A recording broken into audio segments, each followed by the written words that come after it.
For anyone who's a caregiver, the holiday season can be, well, a mixed bag. On one hand, there's all that joy and warmth. But on the other, there's this unique kind of stress that comes with caring for a loved one with dementia. All those simple traditions you've cherished for years, suddenly they can feel incredibly complicated. And that really gets to the heart of it, doesn't it? The very things that are supposed to be comforting, the music, all the people, the bright lights, can become really overwhelming for someone with dementia. And that, in turn, creates a whole lot of stress for you, the person trying to make it all happen. So, the big question is, right? How do we navigate this? How do we make sure the holidays stay a time of happiness and genuine connection for absolutely everyone involved? Well, the good news is, the answer isn't about giving up on all your treasured traditions. Not at all. It's about getting a little creative, a little more flexible. The whole idea is simple. You adapt, you don't abandon. And this, right here, is probably the most important shift in mindset. It's about letting go of that picture-perfect holiday you might have in your head. Instead, you focus on what actually matters, creating these small, calm, genuine moments of connection that really fit where your loved one is right now. Okay, so let's get into the nitty-gritty, the practical stuff. We're going to walk through 6 really clear, actionable strategies you can use to tweak your holiday plans and make them work for everyone. So, we'll talk about keeping gatherings manageable, timing things just right, creating a little oasis of calm, focusing on activities they'll actually enjoy, keeping their diet consistent, and prepping the kids. Let's break each one down. Okay, first up, a packed house with tons of conversations happening all at once. That can be incredibly overstimulating. So instead of throwing one giant party, think about spreading out the joy. Maybe you could host a few smaller, more relaxed get-togethers over a couple of weeks. It just keeps the energy much calmer and gives you a chance for real one-on-one interaction. Now, this one's huge, and it's something you already know better than anyone. Think about your loved one's daily rhythm.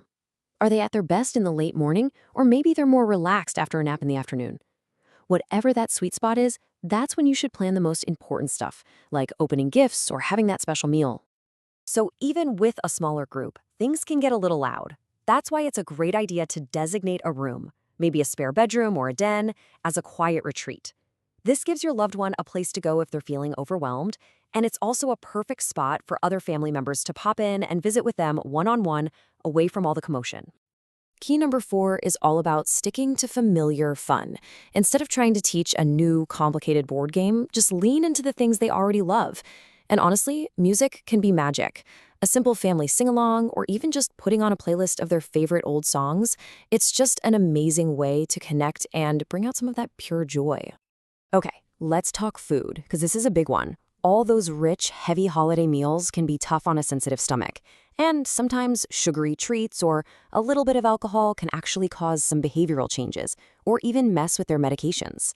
Sticking closer to their normal, familiar diet is a simple way to help keep them feeling comfortable and good.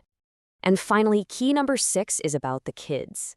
The holidays are such a great time for generations to connect, but dementia can be really confusing, even a little scary for a child.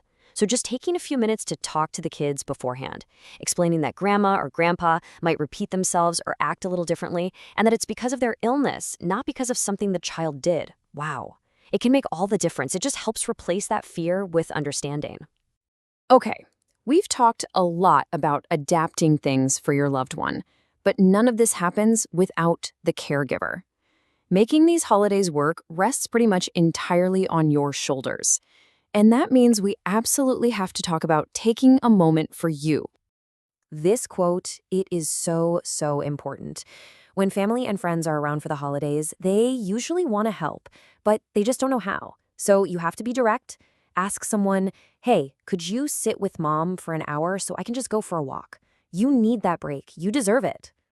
Because here's the thing. Taking care of yourself is not selfish. It's essential. That short break lets you come back feeling refreshed, more patient, and that's a gift to yourself and your loved one. It helps you actually enjoy the holiday too. When you're in this world of caregiving, you start to realize that success looks a little different. The goal isn't to have a flawless holiday that looks exactly like it did 20 years ago. The new goal is to find the magic in the moments you have right now. And that's really the heart of it all. It's about letting go of those old expectations to make room for new, maybe smaller, but incredibly precious memories. A successful holiday is a quiet smile. It's sharing a favorite old song. It's a moment of peace. Those are the things that really define the holiday spirit. So, as you head into this season, maybe the best question isn't how can we recreate the past, but instead, what new, simple, beautiful tradition can we start this year?